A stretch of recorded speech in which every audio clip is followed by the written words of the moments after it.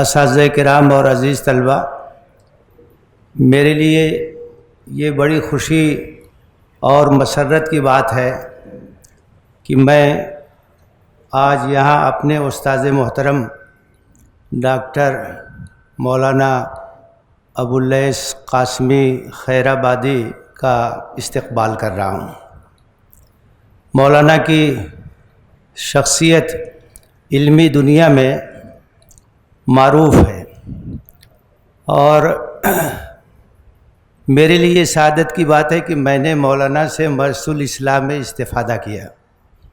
دارالعلوم دیوبند سے دورہ حدیث کی تکمیل کے بعد 1970 میں مولانا مدرسۃ الاسلام میں استاذ ہو گئے تھے۔ مولانا نعیم الدین اصلاحی صاحب کے بھی استاذ ہیں، ہمارے بھی استاذ ہیں۔ کئی سال تک وہاں آپ نے پڑھایا۔ اس کے بعد پھر آپ مدرسۃ الاصلاحی سے مدینہ یونیورسٹی چلے گئے تھے۔ وہاں آپ نے لیسانس یعنی بی اے کیا اور اس کے بعد مکہ مکرمہ جامعہ ام القریٰ، وہاں سے آپ نے ماجسٹر اور دکتورا یعنی ایم اے اور ڈاکٹریٹ کی ڈگری حاصل کی، اور اس کے بعد آپ انٹرنیشنل اسلامک یونیورسٹی کوالالمپور سے وابستہ ہو گئے۔ وہاں پروفیسر بھی ہیں اور وہاں استاذ الکرسی بھی ہیں۔ آپ کی متعدد تصنیفات ہیں، حدیث پر بڑا کام ہے آپ کا۔ آپ کی تصنیفات میں الحدیث تخریج الحدیث پر آپ کی کتاب ہے، جس میں ایک اہم جو موضوع ہے حدیث سے متعلق تخریج، اس کے اوپر جو ہے وہ گفتگو ہے۔ اور علوم الحدیث پر آپ کی کتاب ہے، متعدد چیزیں آپ کی شائع ہوئی ہیں، اور یہ خوشی کی بات ہے کہ مولانا کی خود نوشت، خود سوانح حیات جو ہے وہ شائع ہو چکی ہے، اور اس کو آپ لوگ بھی تفصیل سے دیکھیے گا تو آپ کی جو ابتدائی زندگی ہے، تعلیم کا آغاز خیرآباد سے آپ کا تعلق ہے۔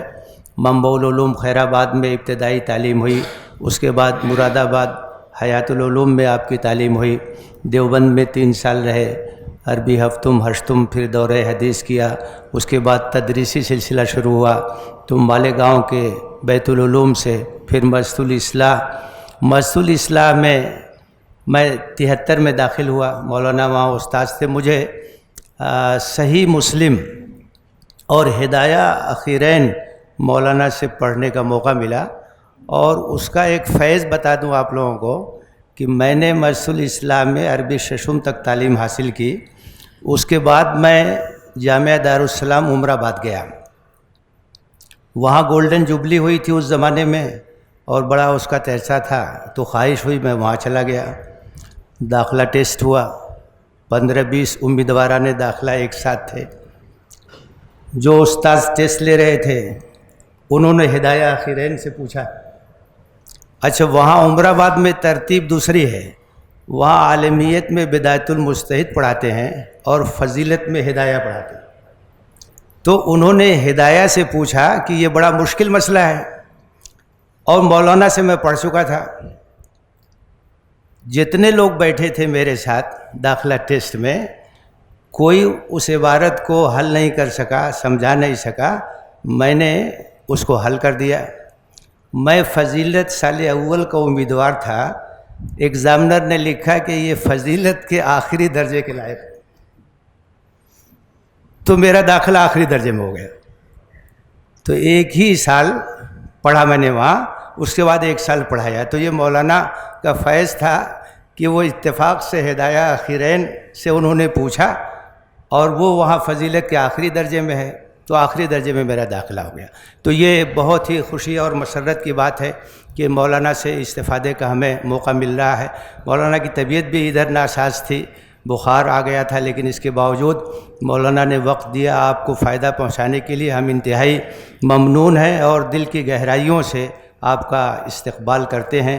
موضوع بہت اہم ہے، سنت کی بڑی اہمیت ہے دین میں، بنیادی مصادر میں ہے، اور اس کی حیثیت جس طرح سے یہ ہے کہ وہ قرآن کے احکام کی تاکید بھی کرتی ہے، تشریح بھی کرتی ہے، اسی طرح سے اس کی ایک حیثیت یہ بھی ہے کہ بہت سے احکام ہیں جو سنت سے ہمیں معلوم ہوتے ہیں، وہ ماخذ تشریح بھی ہے، قانون سازی کا ذریعہ بھی ہے. امام شافعی رحمۃ اللہ علیہ نے اپنے الرسالہ میں قرآن کی نسبت سے سنت کی 3 قسمیں بیان کی ہیں. سنت مؤکدۃ لما جاء فی القرآن، سنت شارحۃ لما جاء فی القرآن مجملا، سنت ثابتۃ حکما سکت عنہ القرآن. یہ سب اس کی حیثیتیں ہیں. تو اس سلسلے میں شکوک و شبہات بھی پیدا کیے جاتے ہیں، اس لیے بہت ہی واضح طور سے ان چیزوں کو ہمیں سمجھنا چاہیے. یہ دین کے بنیادی مصادر کا مسئلہ ہے، مآخذ تشریح کا مسئلہ ہے، اور آج انشاءاللہ مولانا اس موضوع پر بہت ہی تفصیل کے ساتھ آپ کے سامنے روشنی ڈالیں گے کہ سنت کی قانونی، آئینی اور تشریحی حیثیت کیا ہے. میں ایک بار پھر اپنی طرف سے اور اساتذہ اور طلبہ کی طرف سے مولانا کا، ان کے رفقا کا استقبال کرتا ہوں، شکریہ ادا کرتا ہوں. اللہ سے دعا کرتا ہوں کہ مولانا کی خدمات جلیلہ کو اللہ تعالیٰ شرف قبولیت سے نوازے. آمین. وآخر دعوانا ان الحمد للہ رب العالمین.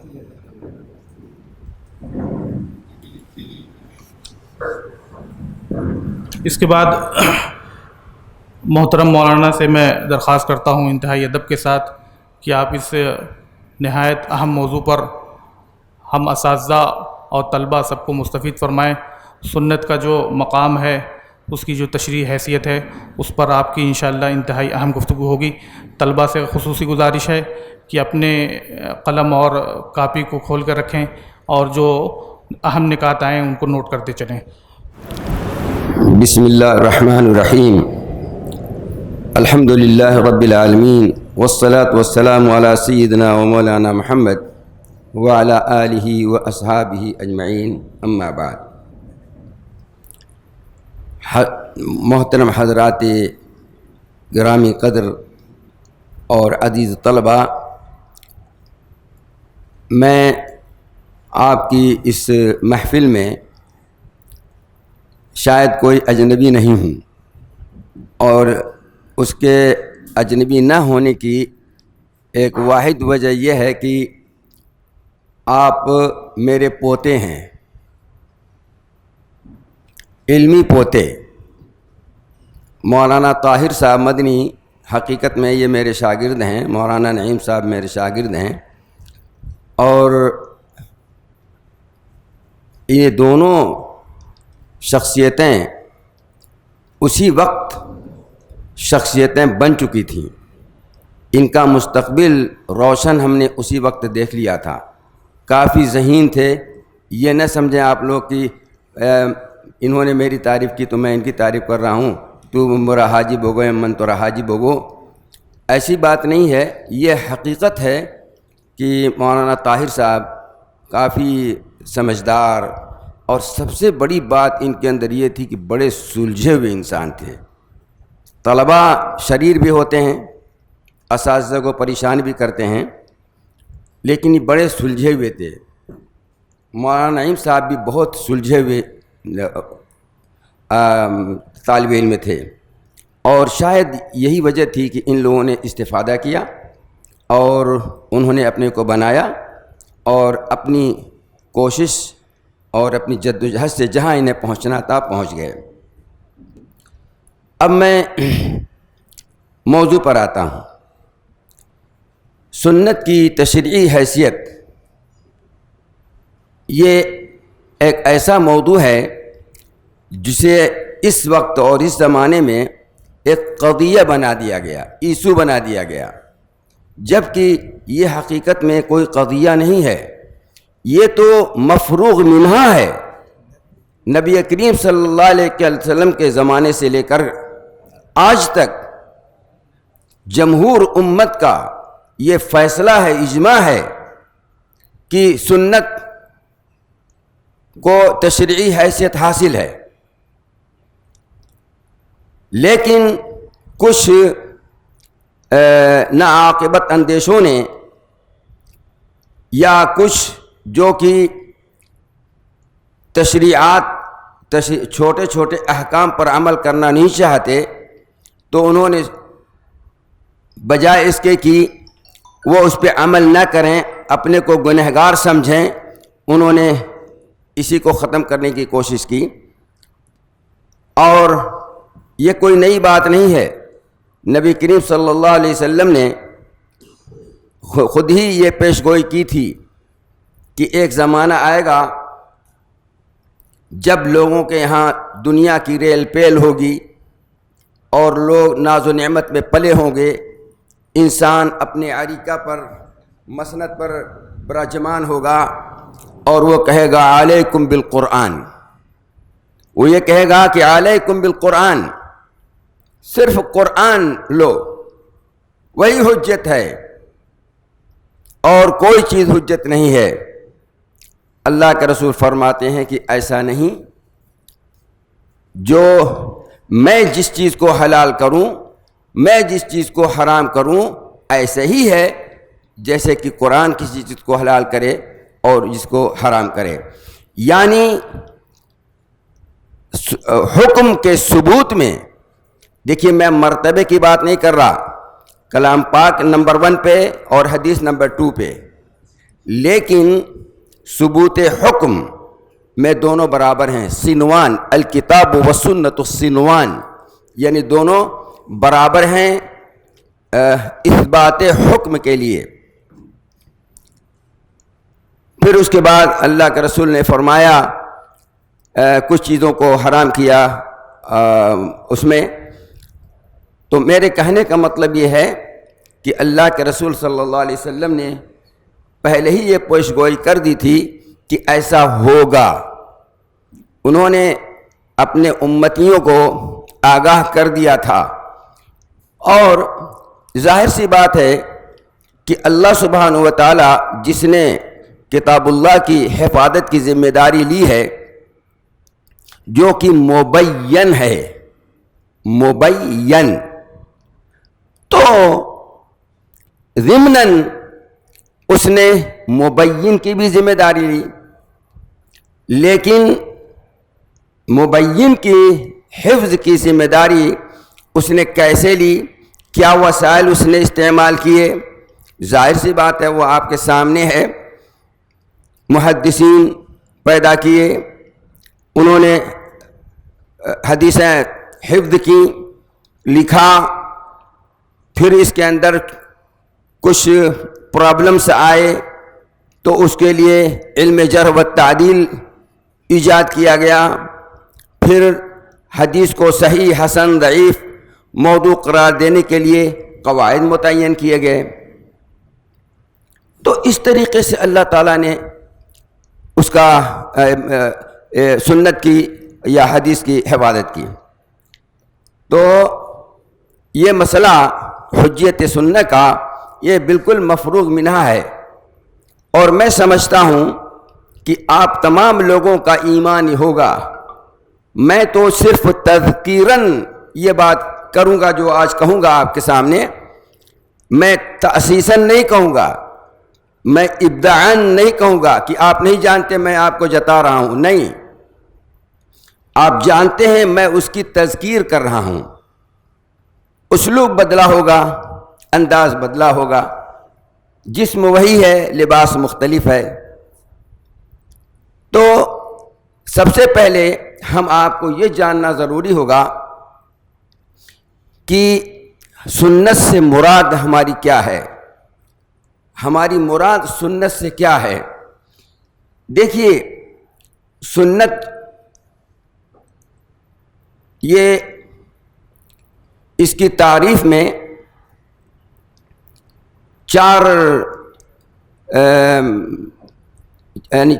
شعبوں کے لوگوں نے یا 4 فن کے لوگوں نے مختلف تعریفیں کی۔ جیسے محدثین ہیں، محدثین سنت کے معنی وہی لیتے ہیں جو حدیث کے ہیں۔ ما اضیف الی رسول اللہ صلی اللہ علیہ وسلم من قول او فعل او تقریر او وصف خلقی او وصف خلقی. یہ 5 چیزوں کا مجموعہ یہ ہے سنت، یہ ہے حدیث محدثین کے نزدیک.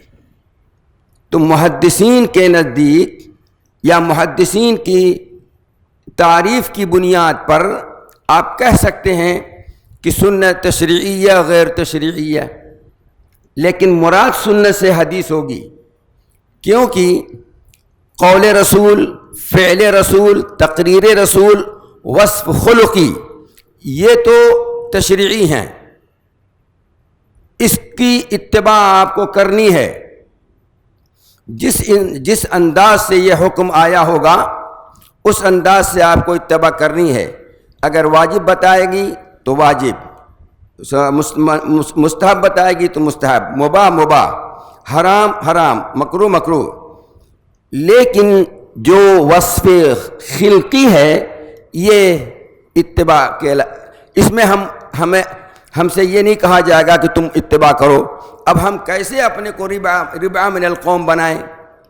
یعنی نبی کریم صلی اللہ علیہ وسلم کے جسم اطہر سے متعلق جو حدیثیں آتی ہیں ان کو ہم کہتے ہیں وصف خلقی، کہ آپ کے بال اتنے تھے، آپ کا رنگ ازہر اللون تھے، یعنی کھلا ہوا رنگ تھا آپ کا سینہ چوڑا تھا، آپ جو ہے ربع من القوم تھے یعنی متوسط القامہ تھے، آپ کے بال ہلکے گھنگھریالے تھے. ہمیں آپ کی اس میں اتباع نہیں کرنی ہے. تو اس اعتبار سے آپ کہہ سکتے ہیں کہ سنت تشریعیہ غیر تشریعیہ. تشریعیہ یہ 4 اور غیر تشریعیہ یہ 1، یعنی وصف خلقی. لیکن اصول فقہ کے نزدیک، یعنی علماء اصول الفقہ جب سنت کی تعریف کرتے ہیں تو چونکہ انہیں ادلہ چاہیے، دلیل چاہیے، یعنی حکم کی دلیل چاہیے.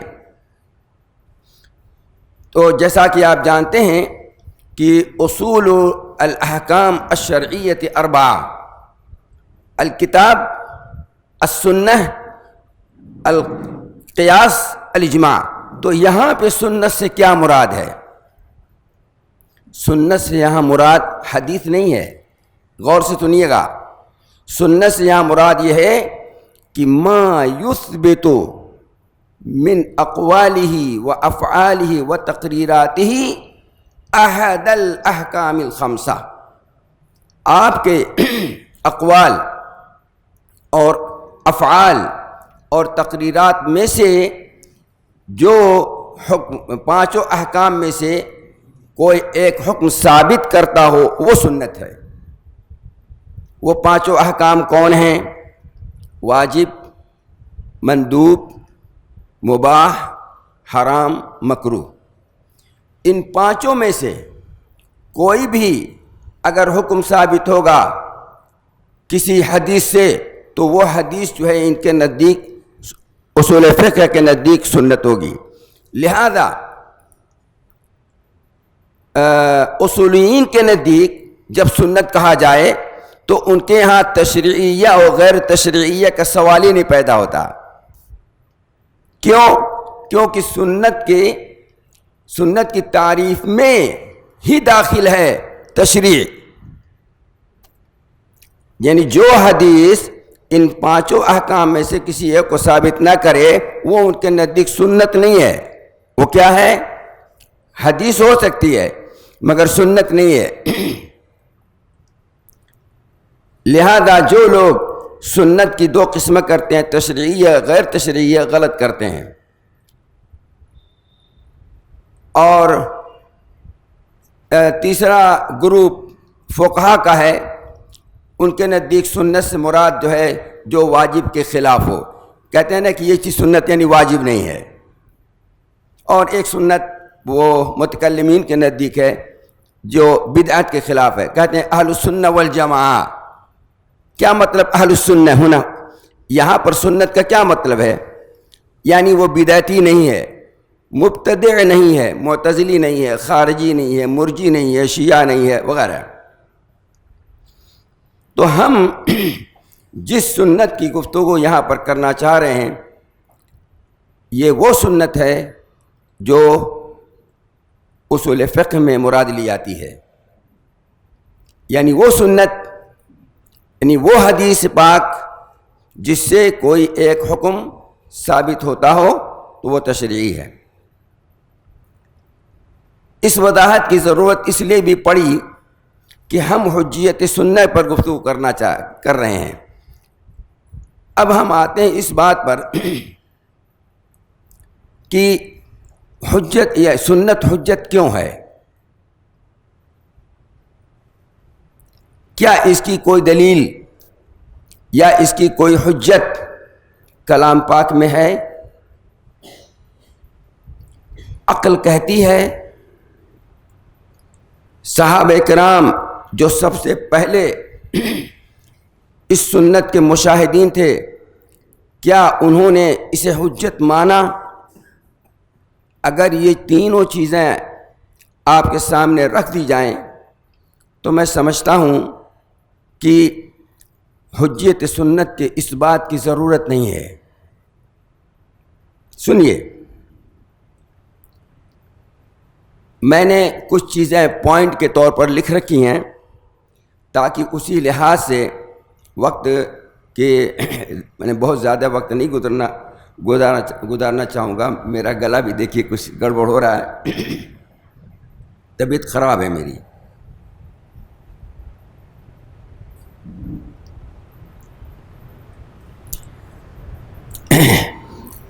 اللہ سبحانہ و تعالیٰ نے نبی کریم صلی اللہ علیہ وسلم کو کئی جگہوں پر مطاع کہا، من یطع الرسول فقد اطاع اللہ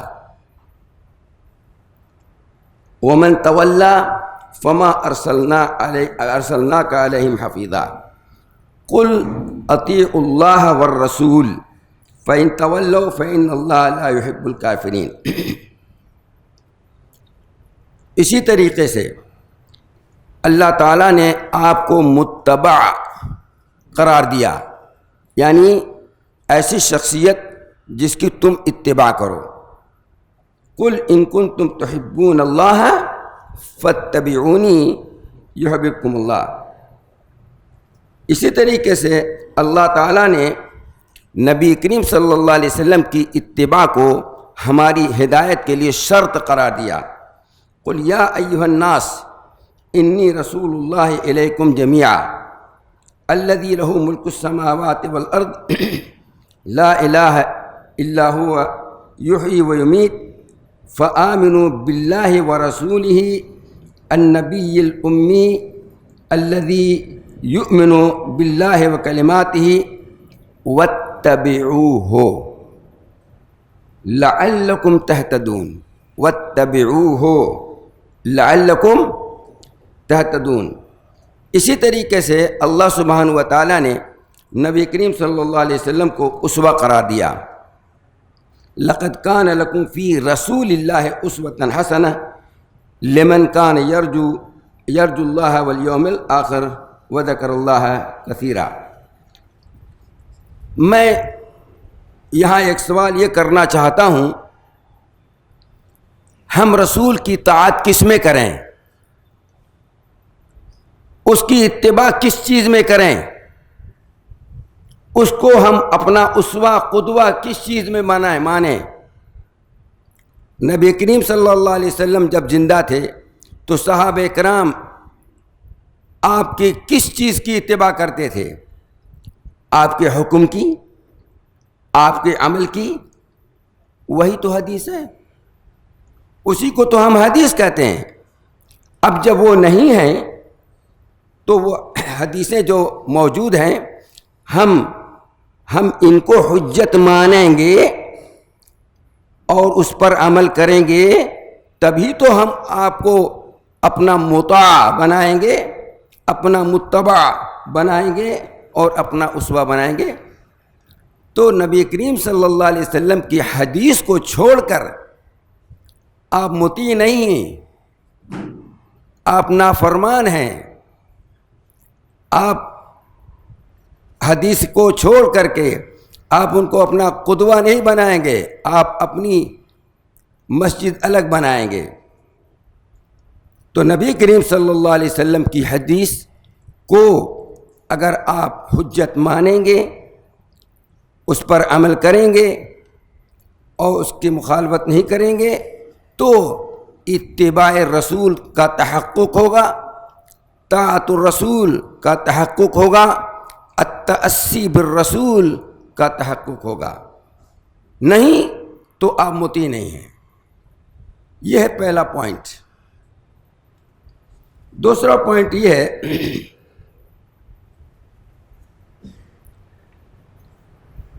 کلام پاک میں سنت کے خلاف جانے کو ایمان سے خروج بتایا گیا ہے. یعنی جو شخص سنت کے خلاف کرے گویا مومن نہیں ہے. التمرد علی السنت علامت الانسلاخ من الایمان. آیت سنیے.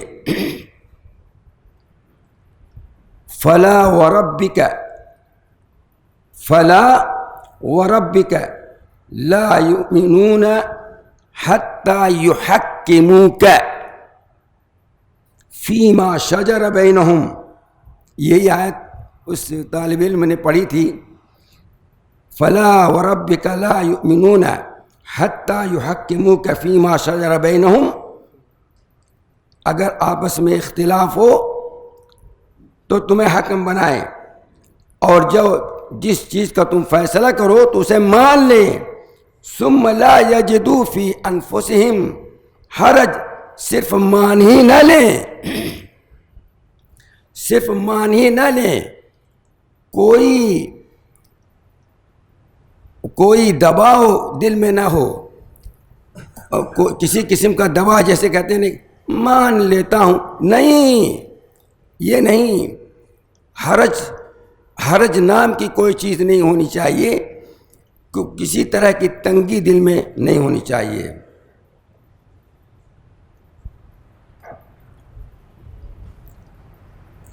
میں نے کہا تھا کہ التمرد علی السنہ علامت الانسلاخ من الایمان. کیوں اللہ نے کہا کہ فلا وربک لا یؤمنون، تم ایمان والے نہیں ہوگے جب تک کہ تم نبی کو اپنا حکم بناؤ گے اور ان کی بات مانو گے اور ان کے فیصلے پر کسی طرح کا کوئی حرج اور تنگی دل میں محسوس نہیں کرو گے. اب سنیے سوال. یہ حیثیت ہے، یہاں پر ہے حتی یحکموک. ٹھیک ہے، آپ یہاں پر یہ کہہ سکتے ہیں کہ بھئی دو آدمی میں آپس میں اختلاف ہوا، وہ رسول اللہ صلی اللہ علیہ وسلم کے پاس لے گئے، قضیہ آپ نے فیصلہ کیا، آپ نے، وہ بھی تو حدیث ہے. آپ کے قضا، آپ کے فتاوی، آپ کے عقدیہ، عقدیۃ الرسول، یہ بھی تو سنت ہی ہیں، یہ بھی تو سنت ہے نا. تو جب یہ بھی سنت ہے اور اس کو نہ ماننے پر گویا آپ ایمان سے خارج ہونے کا شبہ ظاہر کیا گیا ہے. تو یہ آیت بھی اس بات پر دلالت کرتی ہے اور بہت وضاحت کے ساتھ دلالت کرتی ہے کہ سنت حجت ہے. ایک اور آیت ہے وَمَا كَانَ لِمُؤْمِنٍ وَلَا مُؤْمِنَةٍ اذا قضى الله ورسوله امرا ان يكون لهم الخيرة من امرهم. اللہ اور اس کے رسول نے کوئی فیصلہ کر دیا تو کسی مومن یا کسی مومنہ کے لیے سوائے اس کے کچھ نہیں ہے کہ وہ مان لیں، وہ مان لیں. اسی میں ان کی بھلائی ہے اور اسی میں ان کے ایمان کی بقا ہے.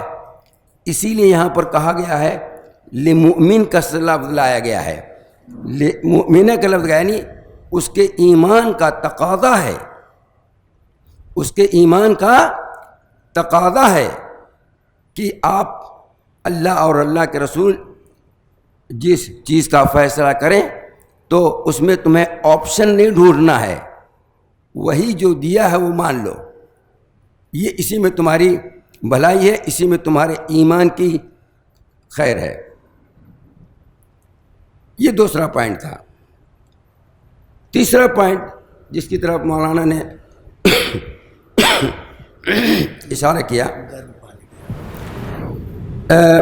مولانا طاہر صاحب نے وہ علامہ شاطبی رحمۃ اللہ علیہ کی طرف اشارہ کیا تھا کہ علاقۃ القرآن مع سنہ یا علاقۃ سنت مع القرآن، تو تاکید، تفسیر، اور ہم لوگ جو ہے کہتے ہیں کہ زیادت سنت علی القرآن، تو چاہے آپ زیادت سنہ علی القرآن کہیں یا اس کو عمومی آیات میں داخل کر دیں، ہم نے اس کی تشریح تھوڑی سی کر دی، ہم اس کو عمومی آیات میں نہیں داخل کرتے، بلکہ ہم اس کو مستقل ایک نمبر دے دیتے ہیں، ایک نمبر دے کر کے کہتے ہیں، اور یہ کوئی اختلاف نہیں ہے، بس تعبیر کا فرق کہہ لیجئے یا لفظی اختلاف کہہ لیجئے کہ الرسول مستقل بالتشریع فیما زاد علی القرآن، یعنی نبی کریم صلی اللہ علیہ وسلم کو یہ اتھارٹی حاصل ہے کہ آپ اللہ کے مشورے سے، اللہ کے حکم سے جو آپ ظاہر نہیں کریں گے، کرتے کہ بھئی اللہ نے یہ کہا، لیکن اس کو وحی تقریری کے طور پر مانا جاتا ہے۔ آپ نے کوئی حکم زائد کیا کلام پاک پر اور اوپر سے وحی نازل نہیں ہوئی کہ تم غلط کر رہے ہو، اس کا مطلب یہ کہ اللہ کی منشا کے مطابق ہے، اس کی رضا کے مطابق ہے۔ یعنی اللہ تعالیٰ نے آپ کو یہ اتھارٹی دی کہ آپ حلال کریں، حرام کریں، یعنی یحلل، یحرم، یوجب، یسن، یکرہ، یبیح، پانچوں احکام۔ اللہ تعالیٰ کا ارشاد ہے الذین یتبعون الرسول النبی الامی الذی یجدونہ مکتوبا عندہم فی التوراۃ والانجیل یأمرہم بالمعروف وینہاہم عن المنکر ویحل لہم الطیبات۔ یہاں اللہ نے یہ نہیں کہا کہ میں، بلکہ یہ نبی جو ہے یحل لہم الطیبات وَيُحَرِّمُ عَلَيْهِمُ الْخَبَائِثَ وَيَضَعُ عَنْهُمْ إِصْرَهُمْ وَالْأَغْلَالَ الَّتِي كَانَتْ عَلَيْهِمْ فَالَّذِينَ آمَنُوا بِهِ وَعَزَّرُوهُ وَنَصَرُوهُ وَاتَّبَعُوا النُّورَ الَّذِي أُنزِلَ مَعَهُ أُولَٰئِكَ هُمُ الْمُفْلِحُونَ۔ میرا مدعا صرف اس سے تھا یحل لهم الطیبات ویحرم علیہم الخبائث، تو جب آپ کو تحلیل کی اتھارٹی ہے، تحریم کی اتھارٹی ہے، تو سنت کی اور کراہیت کی اور اباحت کی بدرجہ اولیٰ ہوگی۔ کہاں سے یہ بات ثابت ہوتی ہے کہ نبی کریم صلی اللہ علیہ وسلم کو اللہ تعالیٰ نے یہ تشریع کی اتھارٹی دی ہے؟ یا ایھا الذین آمنوا اطیعوا اللہ، یہ اجتہاد ہے، یہ جو میں کہوں گا آپ کو اس سے اختلاف کرنے کا پورا حق حاصل ہے۔ یعنی میں نے اس سے یہ استدلال کیا کہ اس آیت سے یہ بات نکلتی ہے کہ نبی کریم صلی اللہ علیہ وسلم کو تشریع کی اتھارٹی حاصل ہے، اللہ تعالیٰ نے دیا ہے۔ یا ایھا الذین آمنوا اطیعوا اللہ و اطیعوا الرسول و اولی الامر منکم۔ یہاں صرف جو ہے میری دلیل اس بات سے ہے کہ اطیعوا کا لفظ اللہ کے ساتھ بھی آیا ہے اور اطیعوا کی تکرار رسول کے ساتھ آئی ہے، جو تکرار اولی الامر کے ساتھ نہیں ہے۔ یعنی اطیع اللہ، اس کا مطلب یہ ہے کہ اللہ جو ہے وہ مستقل بالتشریع ہے، لا شک فی۔ اطیع الرسول یہاں سے میں نے لیا، میں نے نہیں بلکہ اور لوگوں نے بھی کہا ہے کہ اس سے اس بات کا ثبوت ملتا ہے کہ آپ مستقل بالتشریع ہیں، اور اولو الامر وہ مستقل بالتشریع نہیں ہیں، بلکہ وہ اپنے سارے تصرفات میں اللہ اور اللہ کے رسول کی تعلیمات کے محتاج ہیں۔ بات کچھ سمجھ میں آئی؟ اچھا، اور چوتھا پوائنٹ،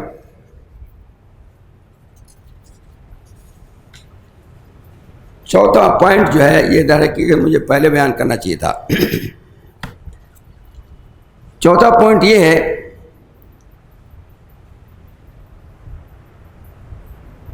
اللہ سبحانہ و تعالیٰ نے کلام پاک میں فرمایا ہے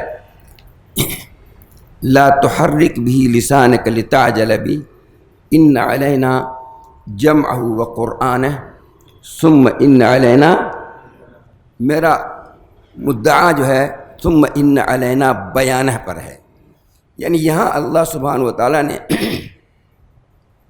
یہ وعدہ کیا ہے کہ محمد جب تم پہ کلام پاک نازل کیا جائے تو تم اس کو حفظ کرنے کی خاطر زبان نہ چلاؤ، ہم پہ ہے اس کو محفوظ رکھنے کی ذمہ داری اور اس کو پڑھنے پڑھانے کی ذمہ داری، ثم ان علینا بیانہ، اور ہم پہ ہے اس کا بیان، ہم پہ ہے اس کی تفسیر اور تشریح۔ یعنی یہاں اللہ سبحانہ و تعالیٰ نے گویا اس بات کی طرف اشارہ کیا ہے کہ یہ کلام بیان محتاج بیان ہے۔ کلام پاک کلام اللہ یہ دستوری کتاب ہے، یہ مفصل نہیں ہے، یعنی سارے جزئیات کے ساتھ، سارے احکامات اور ساری تعلیمات کے ساتھ، بلکہ یہ محتاج بیان ہے۔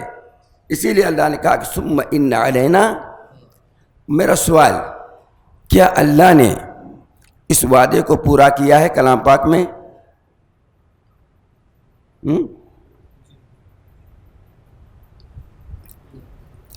کیا اللہ تعالیٰ نے یہ بیان جو اس کا وعدہ یہاں کر رہا ہے، کیا کلام پاک میں اس کی یہ بیان آیا؟ نہیں آیا۔ تو کیا اللہ تعالیٰ مخلف الوعد ہے؟ اس نے وعدہ خلافی کی؟ نہیں، وعدہ خلافی نہیں کی۔ اس نے کہا ہے کہ وَأَنزَلْنَا إِلَيْكَ الذِّكْرَ لِتُبَيِّنَ لِلنَّاسِ مَا نُزِّلَ إِلَيْهِمْ، یعنی وہ بیان جس کا اللہ نے وعدہ کیا وہ حضور کے سپرد کیا کہ تم بیان کرو، تم بیان کرو، اور تمہارا بیان میرا بیان ہے، تمہارا بیان میرا بیان ہے۔ اس طرح سے ثم ان علینا کا وعدہ پورا ہوا۔ تو یہ حدیث کیا ہے؟ یہ بیان ہی تو ہے۔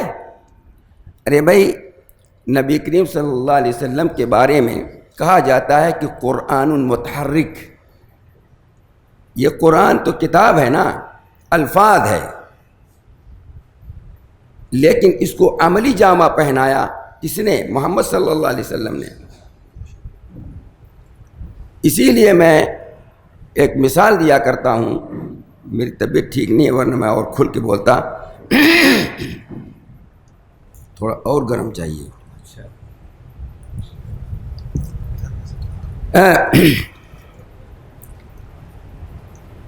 جو لوگ اسلام کو صرف قرآن سے بنانا چاہتے ہیں، یعنی الاسلام المکون من القرآن کالہیکل العظمی للانسان،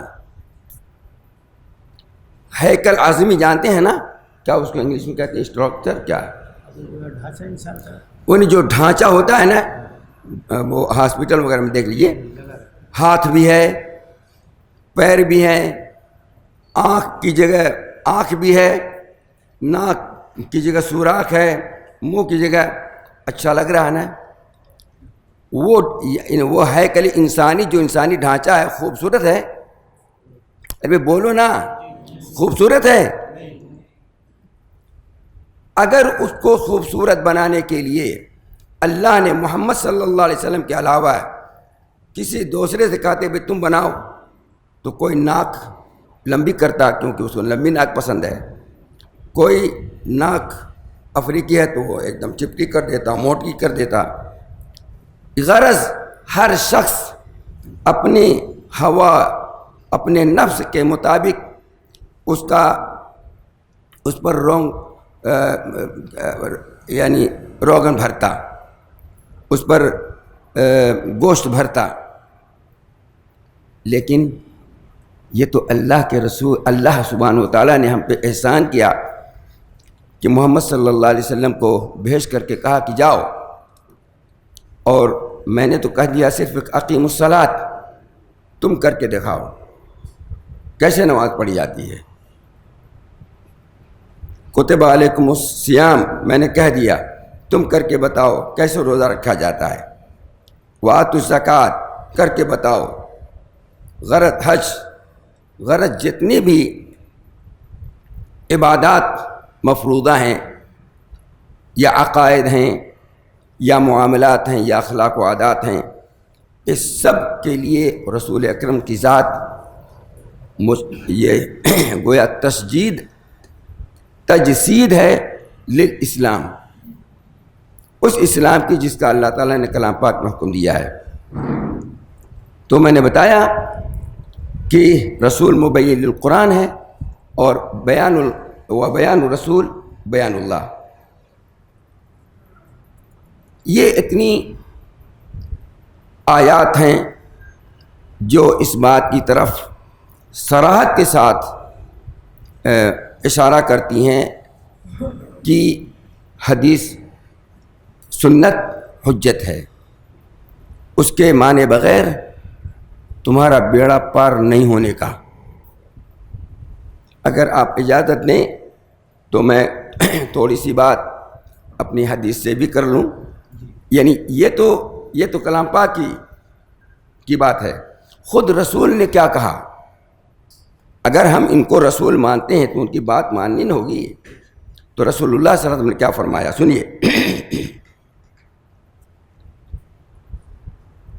یہ وہی حدیث ہے جو جس کی طرف میں نے اشارہ کیا کہ مقدام ابن معدی کرب رضی اللہ عنہ فرماتے ہیں کہ رسول اللہ نے فرمایا کہ الا انی اوتیت القرآن ومثلہ معہ، الا انی اوتیت القرآن ومثلہ معہ. یہ مثلہ معہ کیا چیز ہے؟ یہ مثلہ جو ہے کیا چیز ہے؟ خود حدیث کے الفاظ اس کی طرف اشارہ کر رہے ہیں کہ مثلہ کیا چیز ہے. پھر آپ نے فرمایا الا یوشک رجل شبعان علی اریکتہ. آپ لوگ پڑھے لکھے لوگ ہیں اس لیے میں ترجمہ نہیں کرتا. یقول علیکم بہذا القرآن فما وجدتم فیہ من حلال فاحلوہ وما وجدتم فیہ من حرام فحرموہ. یہاں تک اس شخص کا قول ہے، سمجھا آپ نے؟ پھر بعد میں نبی کریم صلی اللہ علیہ وسلم کہتے ہیں ایسا نہیں ہے. جو وہ کہہ رہا ہے وہ موٹا اریکے پہ مسند لگائے، بلکہ حقیقت یہ ہے کہ وَإِنَّمَا حَرَّمَ رَسُولُ اللَّهِ كَمَا حَرَّمَ اللَّهُ. سنیے، یعنی کہہ رہے ہیں کہ رسول کی تحریم اللہ کی تحریم جیسی ہے. وَإِنَّمَا حَرَّمَ رَسُولُ اللَّهِ كَمَا حَرَّمَ اللَّهُ. أَلَا لَا يَحِلُّ لَكُمُ الْحِمَارُ الْأَهْلِي وَلَا كُلُّ ذِي نَابٍ مِّن سِبَاعٍ إِلَى آخِرِهِ. تو وَإِنَّمَا حَرَّمَ رَسُولُ اللَّهِ كَمَا حَرَّمَ اللَّهُ، اس سے اس بات کی طرف اشارہ ہوتا ہے کہ اوتیت القرآن و مثلہ ماہو جو ہے وہ حدیث ہے، یعنی وہ تحلیل رسول، تحریم رسول وغیرہ وغیرہ ہے. اور ایک بہت وضاحت کے ساتھ حدیث آتی ہے، ابو ہریرہ رضی اللہ عنہ کی روایت ہے، رسول اللہ نے فرمایا کہ ترکتم فیکم شیئین لن تضلوا بعدہما. بہت بڑی بات ہے یہ، ترکت فیکم شیئین لن تضلوا بعدہما. اگر تم پکڑے رہو گے اس کو، اگر تم اس کو لیے رہو گے، کتاب اللہ و سنتی، سنتی سرات کے ساتھ کہا گیا. کیا اس کے بعد اس بات کی گنجائش ہے کہ سنت حجت ہے کہ نہیں ہے؟ نہیں گنجائش ہے. اگر کوئی گنجائش نکالے گا تو اس کی مثال ایسی ہوگی کہ اس سے کہا جائے کہ مرغے کی کئے ٹانگ، تو کہے گا ایک. کہتا ہے یار یہ دیکھو پہلا اور یہ دوسرا کا کتنے ہوئے؟ ایک.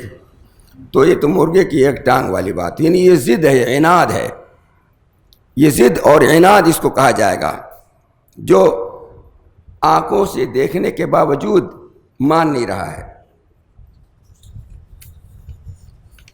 ایک حدیث اور سنیے. اگر حدیث حجت نہ ہوتی یا سنت اگر حجت نہ ہوتی تو یہ ارشاد نبوی نہ ہوتا. ابن مسعود رضی اللہ عنہ فرماتے ہیں کہ رسول اللہ نے فرمایا نضر اللہ امرأ سمع منی شیئا فبلغه کما سمع. کیوں بلغہ؟ اگر یہ حجت نہیں ہے تو کیوں تبلیغ کی بات آپ کر رہے ہیں؟ فرب مبلغ او عام سامع. آپ دیکھ لیجئے ابو حنیفہ مبلغ ہیں، سامع ابو ہریرہ ہیں مثلا، ان سے فقیہ ہے کہ نہیں ابو حنیفہ رحمہ اللہ یا امام شافعی یا امام احمد یا امام مالک؟ یہ اسی کی طرف اشارہ ہے کہ جو تم مجھ سے سنو اور کو اسی طرح سے دوسروں تک پہنچاؤ، کیونکہ ہو سکتا ہے کہ تم کو وہ چیز نہ سمجھ میں آئی ہو جو اس میں پوشیدہ ہے، لیکن جس تک تم پہنچاؤ اس کی عقل زیادہ ہو وہ سمجھے. تو نضر اللہ تو اس کے لیے بھی بشارت ہے، تو نضارت الوجہ کی بشارت اس کو بھی ہے کہ اس کا چہرہ منور ہوگا، جس نے جیسے میں مجھ سے سنا ویسے پہنچایا، اس میں تصرف نہ کرے، یعنی معنوی تصرف نہ کرے. اب آتی ہے بات عقل کی. پہلے قرآن پاک سے، پھر حدیث پاک سے، اب عقل سے آتے ہیں. نبی کریم صلی اللہ علیہ وسلم کیا ہیں؟ بہت اچھا. نبی کریم صلی اللہ علیہ وسلم کیا ہیں؟ رسول ہے نا، اللہ کے رسول یعنی مندوب، ایلچی. جیسے بادشاہ ہے وہ اپنا ایلچی کہیں بھیجتا ہے ایک خطاب دے کر کے، اب وہ دوسرا بادشاہ اس کو پڑھتا ہے، اگر اس کو اس میں کچھ سمجھ میں نہیں آیا تو وہ کس سے پوچھے گا؟ ایلچی سے پوچھے گا، کیونکہ اس کو سب پتہ ہے، اور اس کی تفسیر شرح وہ مانے گا کہ نہیں مانے گا؟ مانے گا. تو ایسی اللہ کے رسول جو ہیں مندوب اللہ ہیں، مندوب اللہ ہیں، رسول اللہ ہیں. تو اگر آپ اپنے ایلچی کو کی تشریح کو، تفسیر کو مانتے ہیں تو اللہ کے ایلچی کی تفسیر اور تشریح کو کیوں نہیں مانیں گے؟ یعنی عقل بھی یہ کہتی ہے کہ نبی کی سنت کو مانا جائے، حجت مانا جائے، کیونکہ اگر تم اس کو حجت نہیں مانو گے تو کچھ نہیں بننے کا. ایک آٹھویں چیز ہے، ایک آٹھواں پوائنٹ ہے میرا، جس کو کچھ لوگ یہ بھی کہہ سکتے ہیں کہ ایسا نہیں ہے، لیکن میں عرض کیے دیتا ہوں. اللہ سبحانہ و تعالیٰ نے سنت کو محفوظ کیا ہے. اللہ سبحانہ و تعالیٰ نے سنت کو محفوظ رکھا ہے. اور جیسا کہ میں پہلے کہہ چکا ہوں کہ اگر اللہ نے مبین کے حفظ کی ذمہ داری لی ہے تو مبین کی بھی حفظ کی ذمہ داری انڈائریکٹلی اس میں آئے گی. ڈائریکٹلی تو قرآن کتاب اللہ کی ہے جو مبین ہے، اور انڈائریکٹلی سنت کی بھی ہوگی. اللہ سبحانہ و تعالیٰ نے سنت کو ضیاع سے محفوظ رکھا، سنت ضائع نہیں ہوئی. اور دخیل یعنی موضوع احادیث سے بھی اس کو محفوظ رکھا. کیسے محفوظ رکھا؟ علماء کے ذریعے. یہ جو جہابذے حدیث آئے ہیں، علماء جرح و تعدیل آئے ہیں، ان سب نے جیسی کوششیں کی ہیں کسی امت میں ایسی کوشش نہیں ملے گی. یہ خصوصیت ہے ہمارے دین اسلام کی، ہمارے دین اسلام کی یہ خصوصیت ہے کہ اس کی سنت محفوظ ہے اور اس کے روات محفوظ ہیں، ان کی سیرتیں محفوظ ہیں. یہ بہت لمبا قصہ ہو جائے گا، اگرچہ میں اس پر قادر ہوں کہ میں بیان کر سکوں کہ محدثین نے جو قواعد صحیح حدیث کے صحیح ہونے کے جو قواعد بنائے ہیں، یعنی قواعد للحکم علی الحدیث، یعنی حدیث پر حکم لگانے کے جو قواعد محدثین نے وضع کیے ہیں. کچھ لوگ کہتے ہیں کہ یہ انفرادی ہیں اور منمانی ہیں، مزاجی ہیں. نہیں، یہ عقلی طبیعی ہیں، فطری ہیں. کیسے عقلی طبیعی ہیں؟ ارے بھائی، مثال کے طور پر حدیث صحیح کس کو کہتے ہیں؟ جس کے اندر 5 صفات پائی جائیں: اتصال سند، عدالت الروات، ضبط الروات، سلامت السند والمتن من الشذوذ وسلامت السند والمتن من العلت. پہلے لے لیجئے اتصال سند، یعنی راوی اور مروی عنہ کے بیچ میں اتصال ہونا چاہیے. اب اگر غیب ہوا تو آپ مانیں گے اس کو؟ اگر غیب ہوا مانیں گے اس کو؟ مثلا کسی نے کہا آپ سے کہ بھائی صاحب آپ کے لڑکے کا ایکسیڈنٹ ہو گیا، تو وہ پوچھے گا کہ تم نے دیکھا ہے یا تم سے کسی نے کہا ہے؟ کہا کہ مجھ سے کسی نے کہا ہے. کون ہے؟ فلاں. اس نے دیکھا ہے کہ اس سے کسی نے سنا ہے. اب یہ دیکھیے اتصال آ رہا ہے، یہ اتصالی تو ہے. یعنی خبر لینے والا وہ کیسے خبر لیتا ہے؟ آپ پہلا مرجع جو ہوگا وہ مشاہدہ ہوگا، یا تو مشاہدہ ہوگا یا سونگھنے کا ہوگا یا ٹچ کرنے کا وغیرہ، جو حواس خمسہ ہیں. تو صحیح حدیث کی پہلی شرط جو اتصال سند ہے وہ عقلی ہوئی کہ نہیں؟ عقلی ہے اور فطری بھی ہے، کیونکہ جب بیچ میں سے ایک آدمی غائب نکل گیا تو پتہ ہی نہیں کہ وہ کون آدمی ہے، تو کیسے ہم اس خبر کو مان لیں؟ اسی طریقے سے عدالت ہے کہ ان یکون مسلما عاقلا بالغا غیر فاسق غیر مخروم المروءہ، یعنی وہ عدل ہو، یعنی نیک ہو. اب بتائیے کہ کسی بھی مخبر کا نیک ہونا کیا یہ منمانی شرط ہے؟ یہ ہر شخص مانتا ہے، چاہے وہ یہ، بلکہ یہ فطری بھی ہے. ہندو بھی کسی داڑھی والے مولانا کو دیکھتا ہے تو اس کی بات وہ مان جاتا ہے کہ ہاں یار یہ جھوٹ نہ بولے ہیں، یہ سچ ہی بولیں گے مثلا. اسی طریقے سے آپ ضبط راوی لے لیجئے. ایک وہ شخص جو سنتے ہی ایک بات کو حفظ کر لیتا ہے، بھولتا نہیں. ایک وہ شخص جو بھولتا بہت ہے. کس کی بات آپ عقلاً کس کی بات آپ لیں گے؟ ضابط کی. اسی طریقے سے باقی تو جتنی بھی ایک قواعد محدثین نے بنا ہے نا، یہ عقلی بھی ہیں، فطری بھی ہیں، انفرادی نہیں اور منمانی نہیں. اسی طریقے سے محدثین جو ایک راوی پر حکم لگاتے ہیں، وہ بھی جو ہے یہ حکم ہوائی نہیں ہے، یعنی ہوا نفس سے نہیں ہے.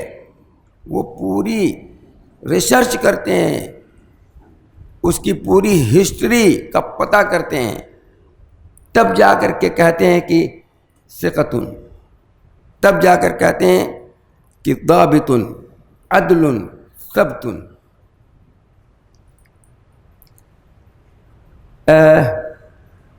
چونکہ ہم لوگ حجیت سنہ پر بات کر رہے ہیں، تو اب آخری پوائنٹ ہے ہمارا صحابہ کرام کا. کیا صحابہ کرام نے نبی کریم صلی اللہ علیہ وسلم کی سنت کو حجت مانا کہ نہیں مانا؟ وقائع کیا کہتے ہیں؟ وقائع کیا کہتے ہیں؟ ایک واقعہ تو بہت مشہور ہے نا. ابو بکر صدیق رضی اللہ عنہ کے پاس ایک دادی آئی، اس کا پوتا مر گیا تھا، اس کا کوئی وارث نہیں تھا، یہی تھی دادی. کہا کہ مجھ کو میرے پوتے میں سے کے ترکے میں سے حصہ دو. کہا کہ انا لا اجد لک فی کتاب اللہ و سنت شیئا، فی سنت رسول اللہ شیئا.